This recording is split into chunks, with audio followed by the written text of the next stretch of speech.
যিনি সভা দর্শনে বিরত, অশুভ ভাবনায় রত, ইন্দ্রিয় সমূহে সুসংযত, ভজনে মাত্রা জ্ঞান শ্রদ্ধাবান, বায়ুতে অবিচলিত শিলাময় পর্বতের ন্যায় মার দেবতা তাহাকে কখনো অভিভূত করতে পারে না। ধম্মপদ 8।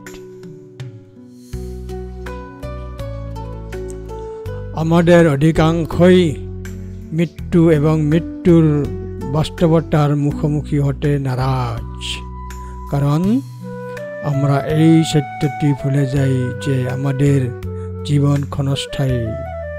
আমরা একে অপরের সাথে ঝগড়া করি যেমন আমরা চিরকাল বেঁচে থাকব, কিন্তু মৃত্যুর সত্য সামনে রাখলে আমাদের ঝগড়া শেষ হয়ে যাবে। লড়াইয়ের বোকামি আমরা বুঝতে পারব যখন আমরা নিজেরা মরতে বসেছি। আবেগ দ্বারা উদ্বেলিত আমাদের চিন্তা মেঘলা হয়ে যায় এবং আমরা জীবনের সত্য দেখতে অক্ষম, যাই হোক না কেন। যখন আমরা সত্য দেখি তখন আমাদের চিন্তা ভাবনা আবেগ মুক্ত হয়ে যায়। ধম্মপদ 8।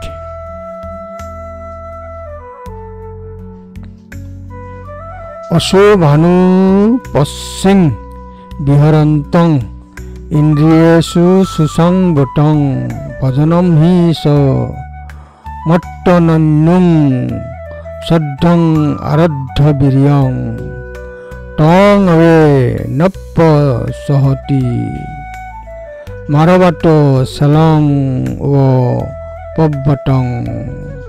ধম্মপদ 8।